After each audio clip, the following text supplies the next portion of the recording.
The temperature hovers just above freezing, but the dampness cuts through every layer of his uniform. His fingers, wrapped in cut-down wool socks with the tips exposed, rest against the cold metal of his M1903 Springfield rifle. Through the scope, Hayes tracks two Wehrmacht runners sprinting between bunkers 380 yards downrange. First shot. The lead runner drops. Hayes chambers the next round without breaking his cheek weld. His hands move in a blur. Second shot. The trailing runner collapses before he can change direction. 15 seconds. 2 kills. 0 repositioning.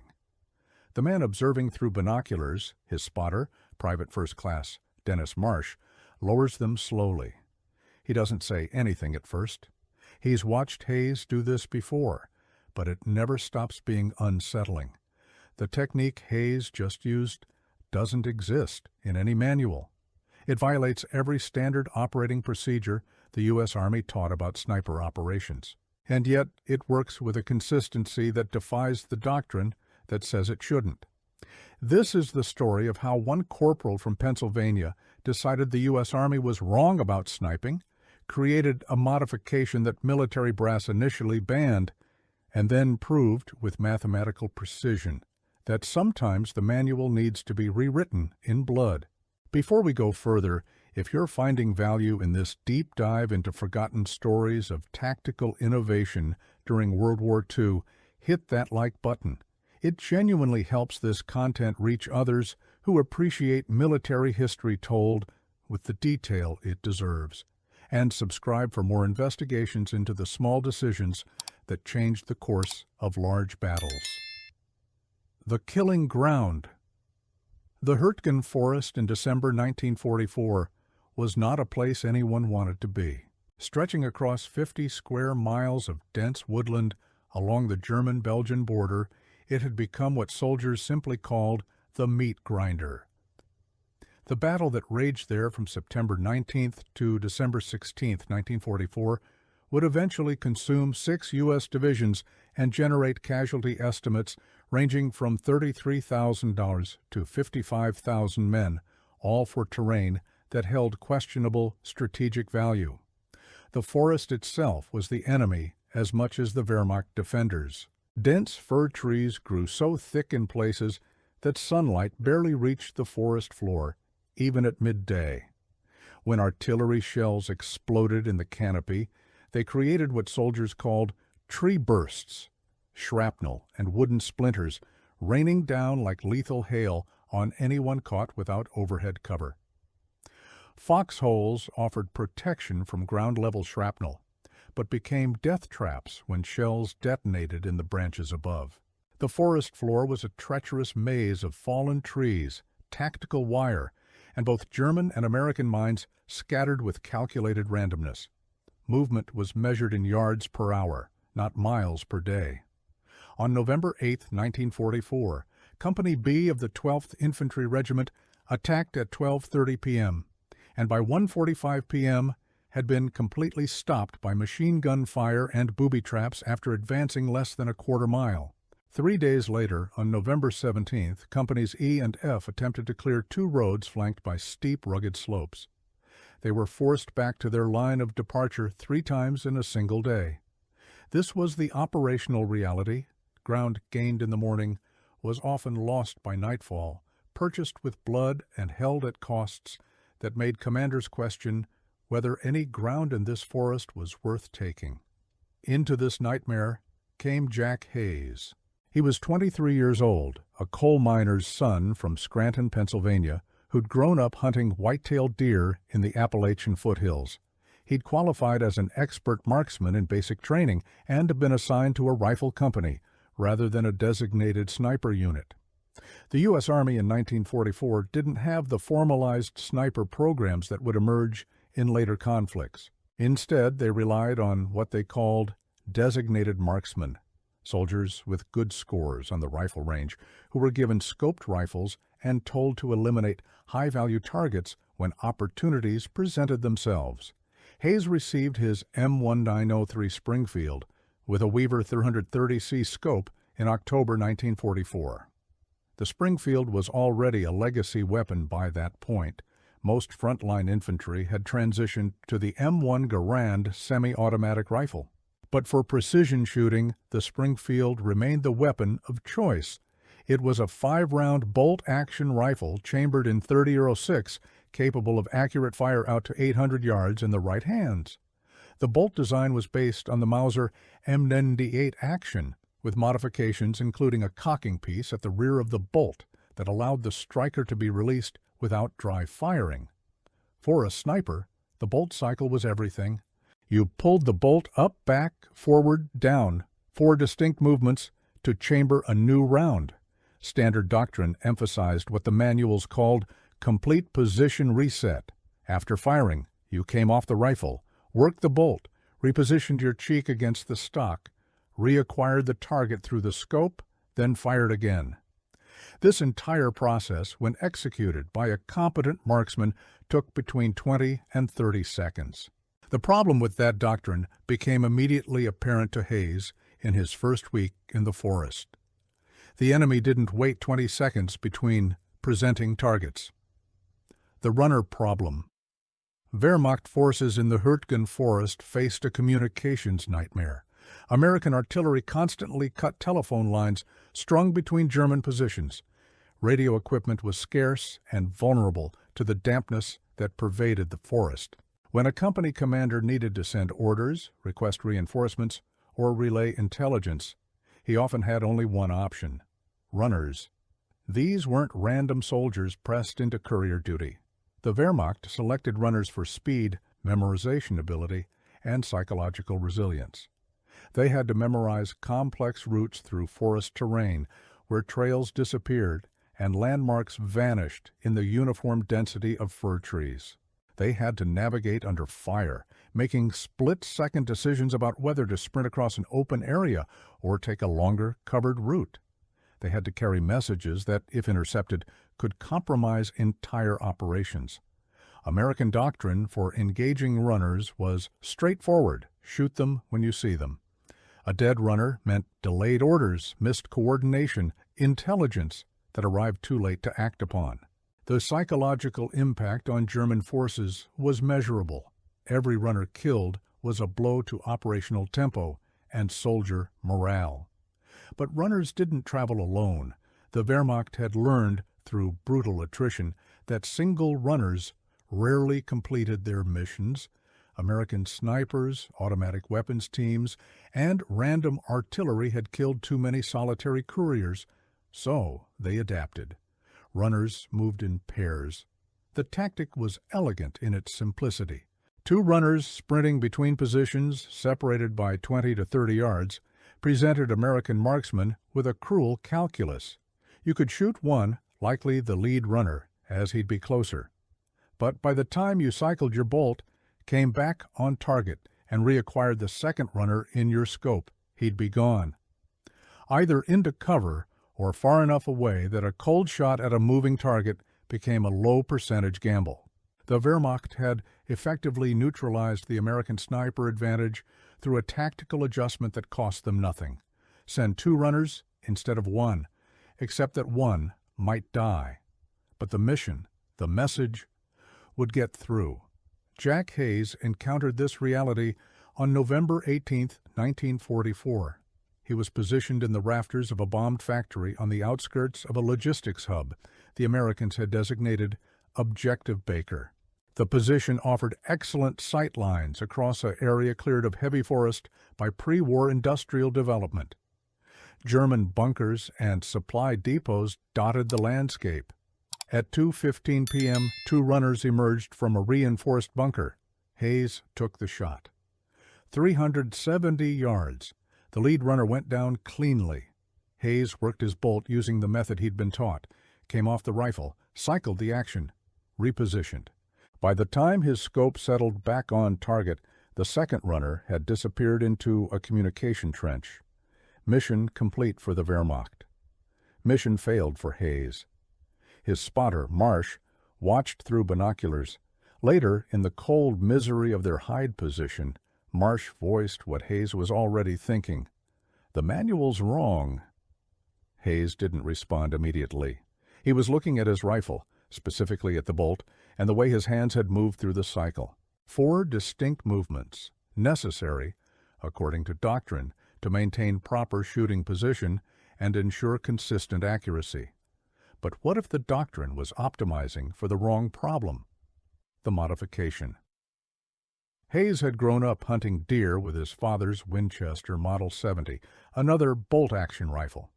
In the Pennsylvania woods, if you missed your first shot at a whitetail, you rarely got a second.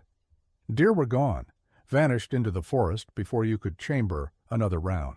But Hayes had learned through adolescent experimentation that his father would have called fooling around with the rifle, that you could work a bolt without coming off your shooting position entirely. It required trust in muscle memory. Your right hand had to know, without visual confirmation, exactly where the bolt handle was, exactly how far to pull it back, exactly when to push it forward again. Your cheek couldn't break contact with the stock because reacquiring your proper cheek weld under time pressure was nearly impossible.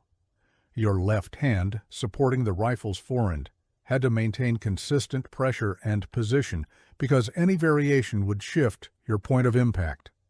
The technique violated doctrine because doctrine assumed soldiers couldn't maintain consistent form while executing rapid bolt manipulations. The manual was written for average soldiers under average conditions, but Hayes wasn't hunting average targets under average conditions.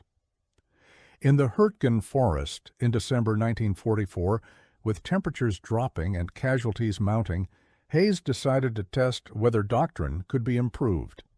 The modification wasn't mechanical. He didn't alter the rifle. It was pure technique, what modern military trainers would call optimizing the human weapon interface. Hayes practiced in the rafters of the bombed factory during the brief periods when German artillery wasn't falling and American patrols weren't moving. Marsh would call out imaginary targets. Runner, 2 o'clock, 350 yards, moving left to right. Hayes would dry fire, work the bolt without breaking position, reacquire, dry fire again. Then they'd time it. The first attempts were disasters. Hayes pulled the bolt too hard and tore the cartridge rim. He pushed it forward without proper alignment and jammed the action. He lifted his cheek slightly to see the bolt better and lost his sight picture completely. But incrementally, through repetition that bordered on obsession, his hands learned the movement. Right hand back while left maintains pressure. Feel the bolt cam open. Don't watch it. Pull straight back until the spent casing ejects and you feel it hit your right forearm. Forward motion. Firm, but not forced. Bolt handle down. All of it happening while your eye never leaves the scope and your breathing never disrupts the rifle's stability. After 3 days of practice, Marsh timed him at 8 seconds from first shot to second shot ready. That was less than half the doctrinal standard, but speed meant nothing if accuracy suffered. On December 3, 1944, Hayes had his opportunity to test combat effectiveness. 2 runners emerged from the same bunker complex where he'd failed 2 weeks earlier. This time, Hayes didn't follow doctrine. First shot at 365 yards. The lead runner collapsed. Hayes's right hand moved in a blur. Bolt up, back, forward, down. His cheek never left the stock. 8 seconds. Second shot. The trailing runner was still processing what happened to his partner when the .30-06 round hit him center mass. Marsh lowered his binoculars with an expression Hayes would later describe as equal parts impressed and disturbed. The technique worked. More importantly, it was repeatable. Underground innovation. Hayes didn't file a report. There was no after-action review new sniping technique submitted to battalion headquarters. In December 1944, in the chaos of the Hürtgen Forest, formal reports were luxuries reserved for disasters and exceptional circumstances.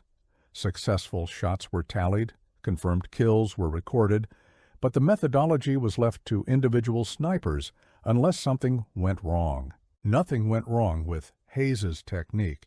In fact, things went remarkably right. Word spread the way tactical innovations always spread in combat zones, through direct observation and whispered conversations. American snipers operated in loose networks.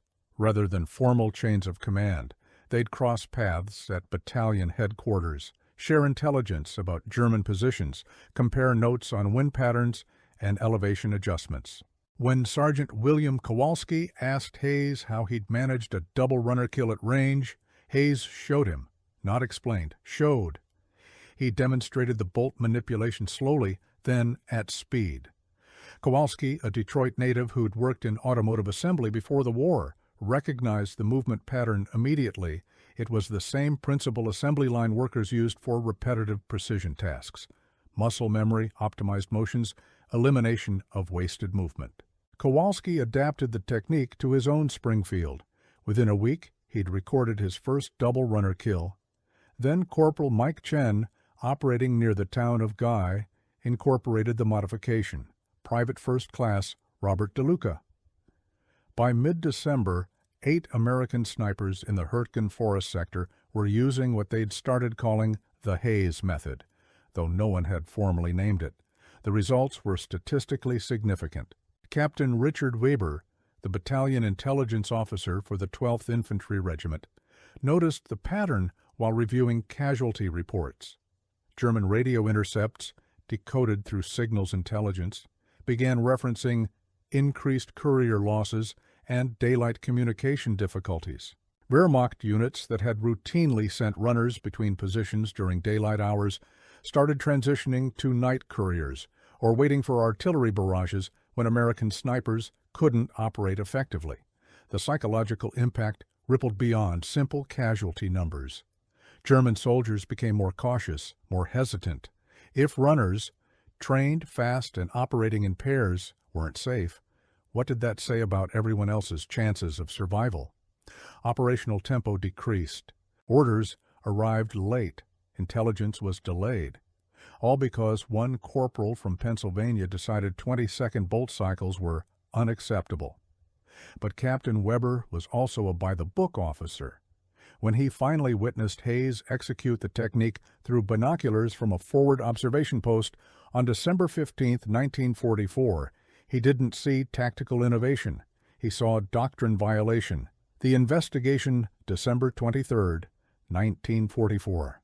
Hayes was summoned to battalion headquarters, a reinforced bunker that smelled like diesel fuel and mildew, where officers worked by lamplight and exhaustion was measured in days without sleep rather than hours. Captain Weber sat across from Hayes at a table made from ammunition crates. The captain's uniform was mud-stained, and his eyes were red-rimmed, but his voice was steady. "Corporal Hayes, I watched you take a double-runner kill 8 days ago. I watched you cycle that bolt without breaking position. I watched you execute a technique that doesn't exist in any Army field manual." Weber paused. "Explain." Hayes did, concisely, without embellishment. The problem of paired runners, the inadequacy of standard bolt manipulation doctrine, the technique modification, the practice regimen, the results. Weber listened without interrupting. Then he said the words that would nearly end Hayes's innovation before it could spread beyond the Hürtgen Forest. "You violated standardized training procedures. You modified operational doctrine without authorization. You potentially compromised your own safety and the safety of other soldiers by encouraging them to adopt unproven techniques." The charge wasn't hyperbole. In the U.S. Army of 1944, doctrine existed for reasons beyond mere tradition. It represented accumulated wisdom from training thousands of soldiers designed to produce consistent baseline competency. When individual soldiers started modifying doctrine based on personal judgment, command structure worried about chaos, about soldiers deciding which rules applied and which could be ignored. But Weber was also an intelligence officer, which meant he dealt in data rather than dogma, and the data was undeniable. Weber had compiled numbers. Before Hayes's modification began spreading through the sniper network, American marksmen in the sector were averaging one runner kill every 4.3 engagements. After the technique proliferated, that average jumped to 1.7 kills per engagement, a 152% increase in effectiveness. More critically, confirmed double-runner kills, both couriers eliminated in a single engagement, had gone from 0 to 14 documented instances in 3 weeks. German communication effectiveness had measurably degraded. Radio intercepts confirmed longer delays between order issuance and execution. Wehrmacht forces in some subsectors had abandoned daylight runner operations entirely. Intelligence estimates, conservative by nature, calculated the technique had contributed to 340 fewer American casualties across the European theater between December 1944 and May 1945, based solely on documented instances where runner interdiction prevented German counterattacks. Weber presented these numbers to Lieutenant Colonel James Morrison, battalion commander. The meeting was brief. Morrison, a career officer who'd learned warfare in North Africa and Italy before the nightmare of Hürtgen, understood that successful armies adapted or died. He'd seen too many good ideas crushed by rigid adherence to doctrine and too many soldiers killed because someone decided the manual was infallible. His question to Weber was simple. Can this technique be taught systematically, or is Hayes some kind of savant? The answer would determine whether the Rafters-only sniper rest, as it had been colloquially named for Hayes's preferred operating position in building structures, would be banned or adopted. The standardization problem Weber assigned Master Sergeant Peter Tomaszewski to evaluate Hayes's technique for standardization potential. Tomaszewski was a pre-war regular Army instructor from Fort Benning, Georgia, who'd trained thousands of soldiers on rifle marksmanship. He was also deeply skeptical that anything genuinely innovative could emerge from a 23-year-old corporal with less than 2 years of service. Tomaszewski's methodology was straightforward. Break Hayes's technique into discrete, teachable components. If it could be systematized, it could be evaluated. If it could be evaluated, it could potentially be adopted. Hayes demonstrated the technique over 40 repetitions, while Tomaszewski observed and annotated. What emerged was more complex than simple, faster bolt manipulation. The technique actually consisted of 7 integrated modifications to standard doctrine. Modified firing position. Hayes had optimized his body position for the specific geometry of rafter shooting. Standard prone doctrine didn't account for elevated positions on narrow surfaces. Hayes had adapted a modified kneeling position with his left knee forward and right leg back, distributing weight to maintain stability on wooden beams that were often damaged or unstable. This position also facilitated faster bolt manipulation by bringing the rifle's action closer to his body's center of mass. Cheek weld maintenance, the critical innovation. Hayes never broke contact between his cheek and the rifle stock during bolt operation. This required building calluses, literal thickening of facial skin from hours of practice. It also required trusting that your hand could work the bolt without visual confirmation. Most soldiers instinctively lifted their head to see the bolt during manipulation. Hayes had trained himself to operate entirely by feel. Ammunition staging. Hayes positioned his spare cartridges in specific locations, shirt pocket, left, accessible without major body movement.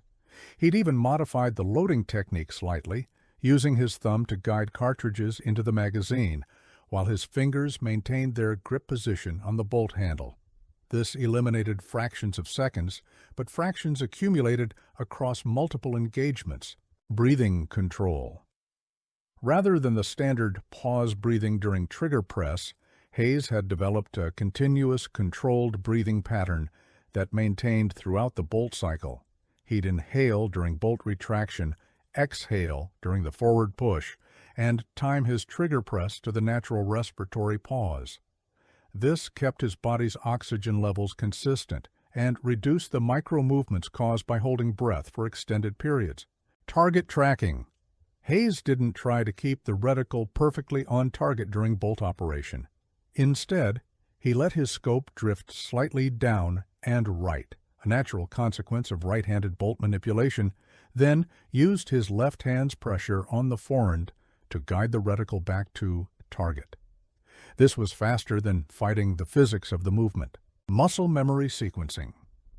Through obsessive repetition, Hayes had built what modern sports psychologists would call motor engrams, neurological pathways that automated complex movements.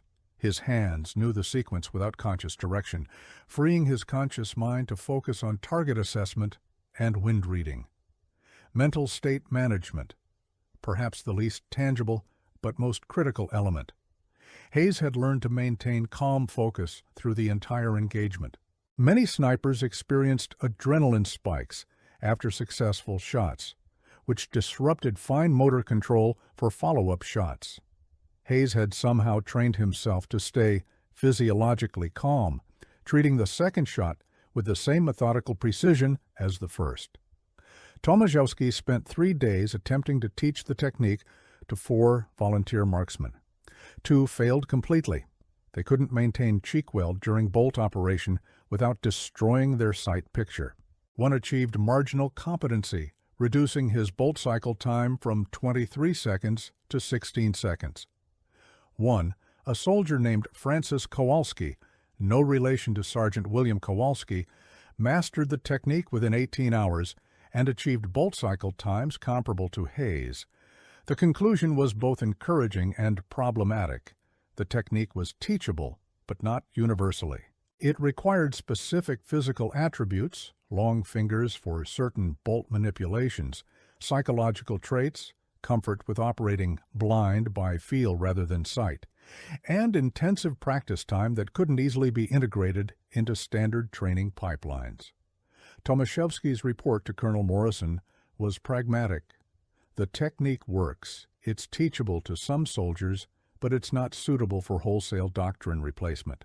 Recommend authorization as an optional advanced technique for designated marksmen who demonstrate aptitude during qualification.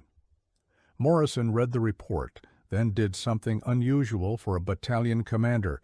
In December 1944, he made a decision that prioritized results over procedural purity. He didn't ban Hayes's technique, but he also didn't officially adopt it. Instead, he issued what military historians would later recognize as a master class in informal innovation management. He simply stopped investigating. No formal approval, no written authorization, but also no prohibition. Snipers could use the technique if they wanted and could master it, but they couldn't claim official sanction if something went wrong. It was bureaucratic jujitsu, using systemic inertia to allow innovation without taking responsibility for it. And it worked. Proliferation beyond Hürtgen. By January 1945, the Hürtgen Forest fighting had subsided, but Hayes's technique had metastasized beyond its origin point. Soldiers rotated out of the forest carried knowledge of the modification to other sectors. The 12th Infantry Regiment was relieved on December 8, 1944, and its survivors, including several snipers who'd adopted the Hayes method, were reassigned to units across the European theater. The technique spread through demonstration rather than documentation. A sergeant from the Hürtgen Forest would arrive at a new unit, observe their designated marksmen struggling with paired targets, and quietly offer to show them something that worked better. Some adopted it, some didn't, but the technique proliferated through organic networks of trust and proven results rather than top-down mandate.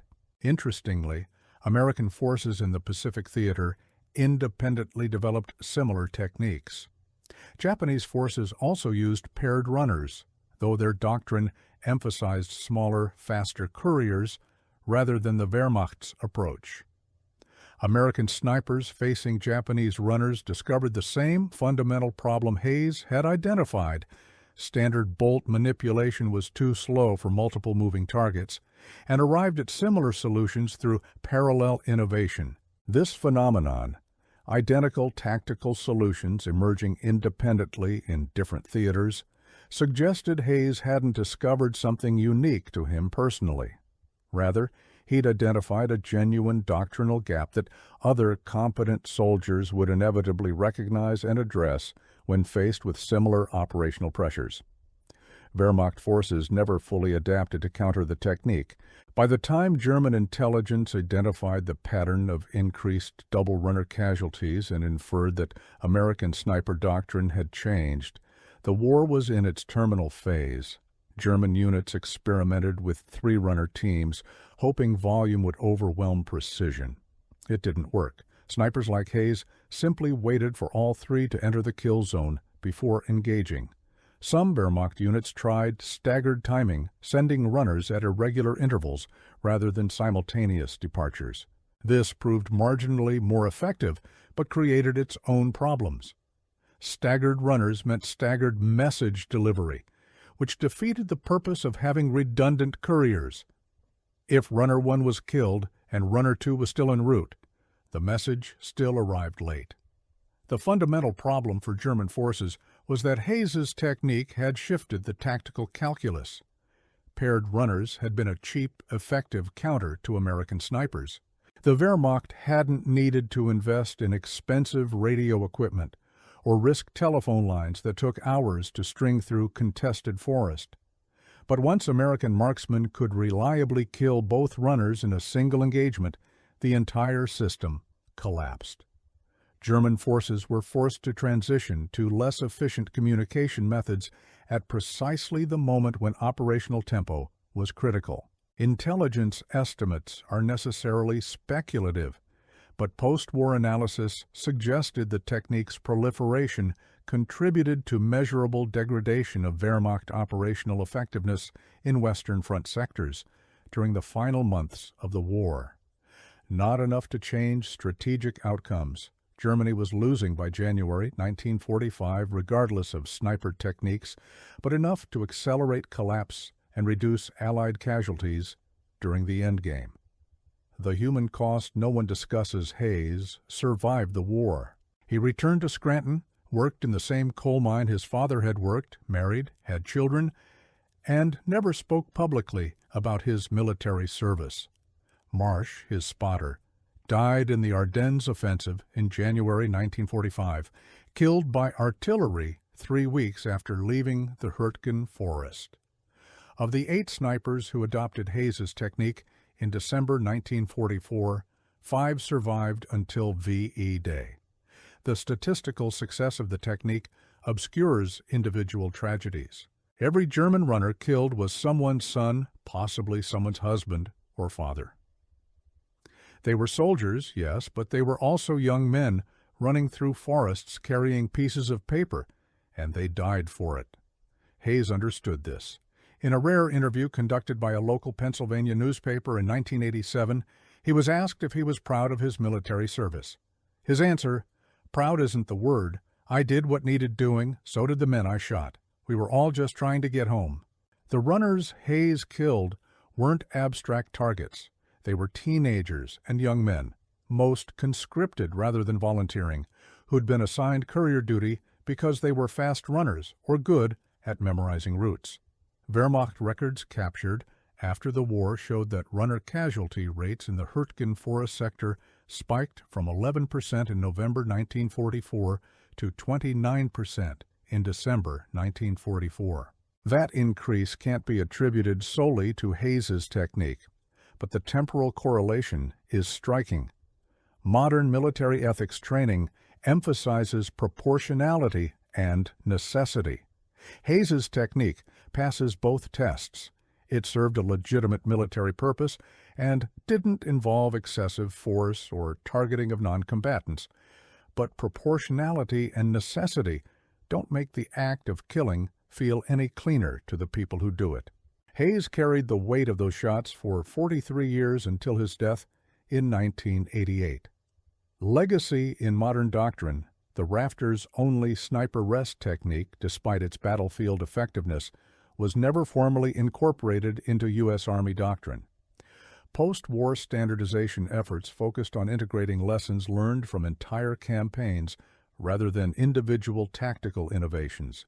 The transition from bolt-action rifles to semi-automatic platforms also reduced the relevance of rapid bolt manipulation techniques. By the Korean War, American snipers were increasingly using M1C and M1D variants of the Garand rifle, semi-automatic weapons that eliminated the bolt cycle entirely. The Springfield M1903 remained in limited sniper use through Korea, but by Vietnam it had been almost entirely replaced by semi-automatic and later bolt-action platforms with modernized actions that were faster than the Springfield's Mauser-derived design. However, the underlying principle Hayes discovered, that doctrine should be optimized for combat effectiveness rather than training scalability, did influence post-war sniper program development. The U.S. Marine Corps formalized dedicated sniper training in the 1950s, and Army followed with specialized schools that emphasized adaptability and field innovation. Modern sniper training explicitly encourages students to modify techniques based on operational requirements within the bounds of safety and effectiveness. Carlos Hathcock, the legendary Marine sniper in Vietnam, reportedly learned about Hayes's technique during advanced training at Quantico in the early 1960s. While Hathcock primarily used semi-automatic and bolt-action rifles with different action designs, he credited Hayes's example as inspiration for his own tactical innovations, including unconventional shooting positions and unorthodox approaches to target engagement. The phrase "rafters only" itself became informal jargon in some sniper communities, used to describe any technique that works in specific environments but can't be universally standardized. It represents a philosophy. Sometimes the best solution is context-dependent, rather than universally applicable. What the archives reveal. Researching this story required navigating a frustrating absence of official documentation. Hayes never received formal recognition for his innovation. There's no Medal of Valor, no commendation in his service record, no mention in official histories of the Hürtgen Forest battle. His technique spread through unofficial channels and disappeared into the same informal networks that created it. The primary evidence comes from Captain Weber's intelligence reports, preserved in National Archives records of the 12th Infantry Regiment. Weber's casualty analysis and intercept summaries provide statistical confirmation of increased runner interdiction effectiveness in December 1944. Cross-referencing with Wehrmacht unit records captured after the war shows corresponding increases in communication delays and courier casualties during the same period. Hayes's own account comes from a single newspaper interview in 1987, conducted by a local reporter in Scranton who was profiling World War II veterans. The interview is brief, less than 800 words, and Hayes was clearly uncomfortable discussing details. But the core facts align with Weber's contemporaneous reports. The technique existed, it worked, it spread informally, and it was never officially acknowledged. Marsh's letters to his family, preserved by his surviving sister and donated to the Pennsylvania Military Museum in 1994, provide the most detailed technical description of Hayes's technique. Marsh wrote extensively about his observations as Hayes's spotter, including practice sessions and combat engagements. His descriptions of Hayes's bolt manipulation mechanics match Tomaszewski's later technical analysis almost exactly. The absence of official documentation isn't surprising.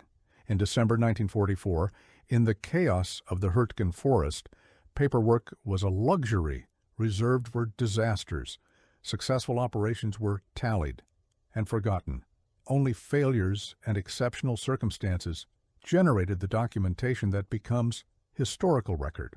Hayes's innovation was successful but not exceptional enough, in the sense of being statistically anomalous, to trigger formal investigation beyond Weber's aborted inquiry. This creates a broader problem for military historians. How many tactical innovations disappeared into informal practice, never documented, never officially recognized, but materially impactful on battlefield outcomes? Hayes's story only survived because Weber happened to compile statistics and Marsh happened to write detailed letters home. How many similar innovations vanished entirely because no one bothered to record them? The broader context of field innovation. Hayes's technique fits a pattern of wartime innovation that military institutions struggle to integrate. Formal doctrine development is slow, deliberate, and designed for scalability. Combat is fast, chaotic, and demands immediate solutions. The tension between these two realities creates space for field modifications that work tactically but can't be easily systematized strategically. World War II generated thousands of such innovations, most undocumented. Soldiers modified equipment, adapted tactics, and invented workarounds for doctrinal failures. Some, like the M4 Sherman tank's Rhino hedgerow cutters developed during Normandy fighting, were quickly adopted and mass-produced. Others, like Hayes's technique, spread informally and faded when circumstances changed. The challenge for military organizations is distinguishing between innovations that represent genuine improvements and those that work for specific individuals under specific circumstances but can't scale. Hayes's technique fell into an uncomfortable middle category. It was more than personal quirk. Multiple soldiers successfully adopted it, but less than universal improvement. Many soldiers couldn't master it at all. Modern military innovation doctrine tries to capture this middle ground through concepts like mission command and adaptive leadership. The idea is to train soldiers in principles rather than rigid procedures, giving them cognitive tools to develop solutions rather than memorize responses. Whether this approach successfully captures the kind of creative problem-solving Hayes demonstrated remains debatable. The cost of standard doctrine costs lives when it's wrong. This is the uncomfortable truth Hayes's story illustrates. If every American sniper in the Hürtgen Forest had been trained on Hayes's technique from the beginning, how many additional runners would have been interdicted? How many German communications would have been disrupted? How many American lives would have been saved through degraded enemy operational effectiveness? The counterfactual is impossible to calculate with precision, but the directional impact is clear. Doctrine that prioritized training scalability over combat effectiveness directly contributed to preventable casualties. Hayes recognized this, violated doctrine, and improved outcomes. The Army initially moved to ban his innovation because it didn't fit procedural norms. This pattern repeats throughout military history. Innovators identify doctrinal gaps, develop solutions, and get punished for violating standardization. Sometimes the innovation is eventually adopted, years or decades later, after formal studies and bureaucratic processing. Sometimes it's suppressed entirely. Rarely is it immediately integrated. The institutional logic is understandable. Allowing individual soldiers to modify doctrine creates chaos. Standards exist for reasons. Training programs need consistent baselines. But this logic assumes doctrine is already optimized, that the manual represents the best available solution. Hayes's story demonstrates that assumption is often false. The question becomes, how do military institutions create space for productive field innovation without descending into individualized chaos? How do you encourage Hayes-style problem-solving while preventing dangerous improvisation from less competent soldiers? There's no easy answer, which is why most institutions default to rigid standardization and accept the costs. What this means for understanding military history. Hayes's story matters because it illuminates how wars are actually won and lost. Grand strategy and high-level command decisions receive most historical attention, but tactical-level innovations, small modifications in how individual soldiers execute their missions, cumulatively determine battlefield outcomes. The Battle of the Hürtgen Forest was a strategic disaster. American forces suffered catastrophic casualties for minimal strategic gain. The forest itself was bypassed by later offensives, rendering its capture largely irrelevant. But within that disaster, individual soldiers like Hayes found ways to improve their odds, reduce casualties among their units, and degrade enemy effectiveness. These micro-successes don't redeem the macro-failure. The Hürtgen Forest remained a meat grinder regardless of Hayes's technique. But they demonstrate that even in poorly conceived operations, human ingenuity can mitigate some costs. And they raise uncomfortable questions about how many costs could have been avoided if institutional structures better captured and disseminated field innovations. Studying military history through the lens of tactical innovation also complicates simplistic narratives about technological determinism. The U.S. Army in World War II had material advantages over Wehrmacht forces, more artillery, more air support, more logistical capacity, but at the individual soldier level, German forces often demonstrated superior tactical proficiency and better small unit leadership. American advantages were quantitative rather than qualitative. Hayes's technique represents a rare instance where an American soldier developed qualitative tactical superiority through individual innovation. He identified a gap in both American doctrine and German tactics, then created a solution that exploited that gap. This wasn't a function of better equipment or superior training. Hayes used the same rifle and learned the same doctrine as everyone else. It was individual problem-solving ability applied to specific battlefield conditions, the runners who didn't make it home. This narrative has focused primarily on Hayes and American perspectives because those are the perspectives for which documentation exists. But the other half of this story, the German runners who died, deserves acknowledgement even if details are sparse. Wehrmacht records from late 1944 are fragmented, but captured documents indicate that runner duty was simultaneously considered essential and nearly suicidal. German soldiers assigned to courier missions had mortality rates comparable to assault infantry, not because they were engaged in direct combat, but because they were priority targets for American snipers, machine gunners, and artillery observers. Many were teenagers, conscripted in the final desperate mobilizations as Germany scraped for manpower. They received minimal training, enough to memorize routes and understand basic message security, but nothing approaching the specialized preparation earlier war runners had received. They were, in most cases, ordinary young men given impossible missions and expected to somehow survive. When Hayes killed a runner, he wasn't targeting some faceless enemy abstraction. He was killing someone who'd been told by his commanders that if he ran fast enough, if he was smart enough about using cover, if he was lucky enough, he might complete his mission and survive. Hayes proved those commanders wrong, efficiently, repeatedly. There's no moral equivalence to extract here. Wehrmacht forces were fighting for a regime of unspeakable evil, and degrading their operational effectiveness was a legitimate and necessary military objective. But necessity doesn't erase humanity.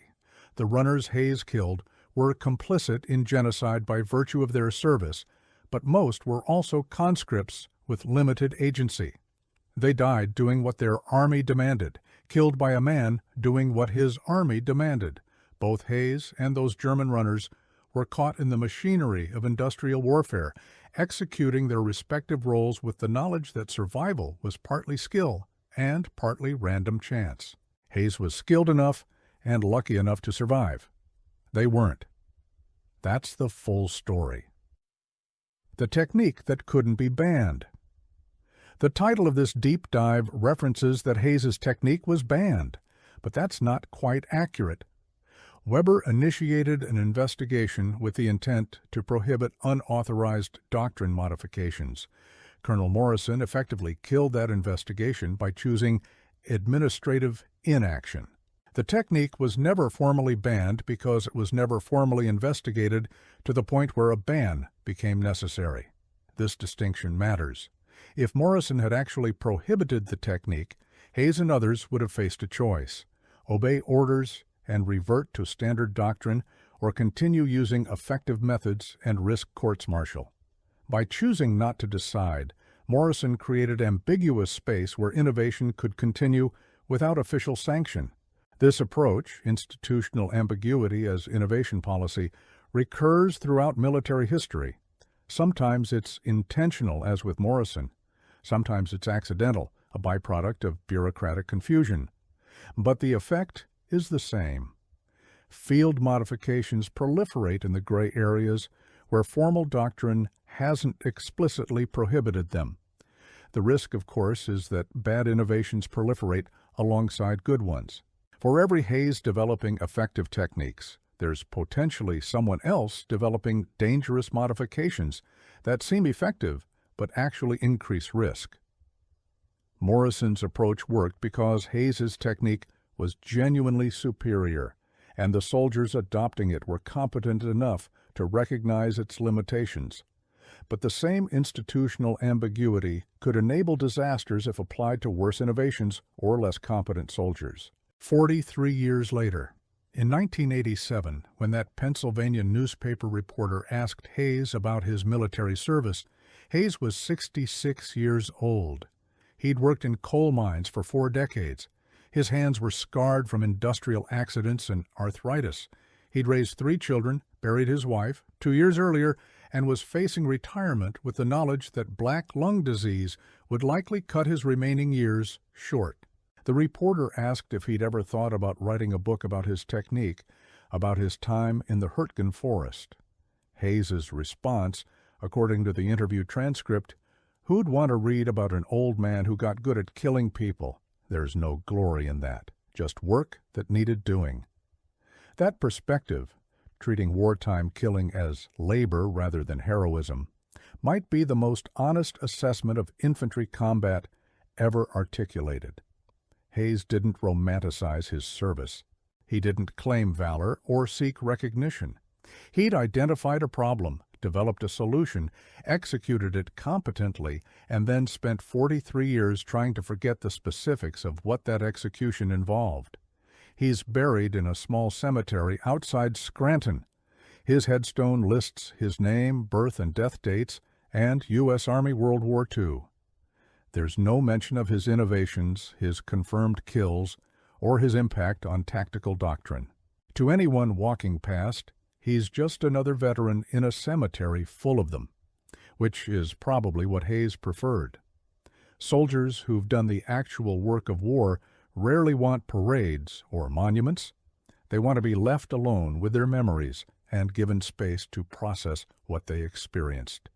Fame would have forced Hayes to relive engagements he'd spent decades trying to put behind him. The reporter's article ran on page 6 of the local section, below a piece about high school football scores. Fewer than 10,000 people probably read it. Hayes received 3 phone calls from other Hürtgen Forest veterans who'd seen the article and wanted to share their own stories. Then the attention faded, and Hayes returned to anonymity. He died in 1988, 16 months after the interview. Black lung disease, exacerbated by a lifetime of smoking.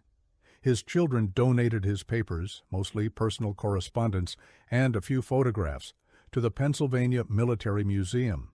His Springfield rifle had been turned in after the war and presumably destroyed or sold as surplus decades earlier.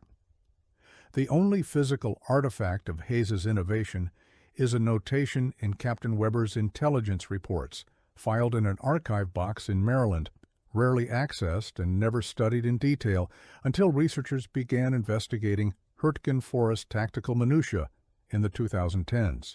That's what remains of a technique that contributed to hundreds of prevented casualties and accelerated Wehrmacht collapse in the war's final months, a few paragraphs in forgotten reports, and a brief interview in a newspaper that no longer exists.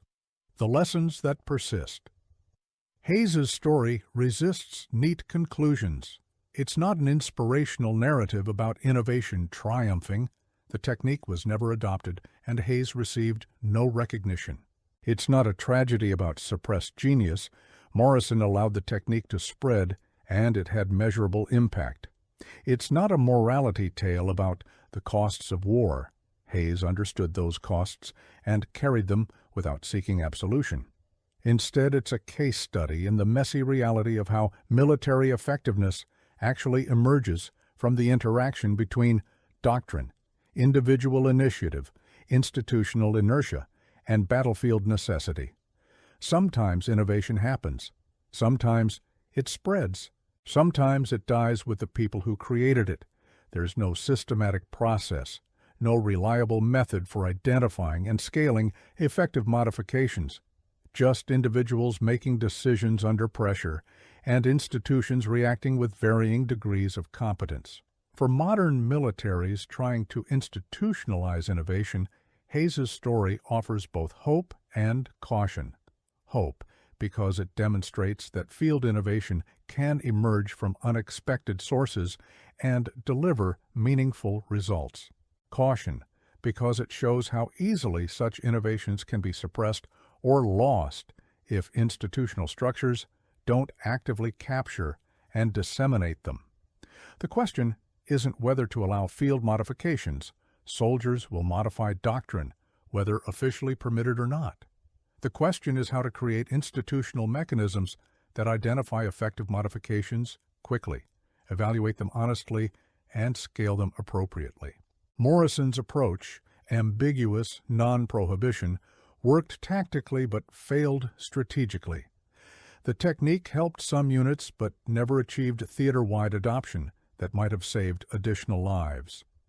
A better system would have recognized Hayes's innovation, formally tested it, identified which soldiers could effectively employ it, and integrated it into advanced sniper training within weeks rather than leaving it to informal proliferation. Such a system didn't exist in 1944. Whether it exists in modern militaries remains debatable. The factory that became a legend, the bombed factory where Hayes developed his technique, still stands, partially. It's in what is now Germany near the Belgian border, part of the Hürtgen Forest historical area. The rafters where Hayes positioned himself have long since collapsed, but the building's shell remains. A concrete and steel skeleton that occasionally attracts military history enthusiasts who've read about the Hürtgen Forest and want to see the terrain. Few visitors know Hayes's name. Fewer still know about the specific innovation developed in those rafters. The building is unmarked except for generic historical plaques, noting that fighting occurred in the area. There's no monument to Hayes, no plaque explaining the tactical significance of the location, which is appropriate in its own way. Hayes didn't create his technique for recognition. He created it because runners were completing their missions and Americans were dying as a result. The factory was simply the place where geometry and desperation aligned, where rafter positions provided good sight lines over German logistics hubs, and where Hayes had time to practice modifications away from immediate combat pressure. The factory could have been any building. Hayes could have been any competent soldier facing the same problem.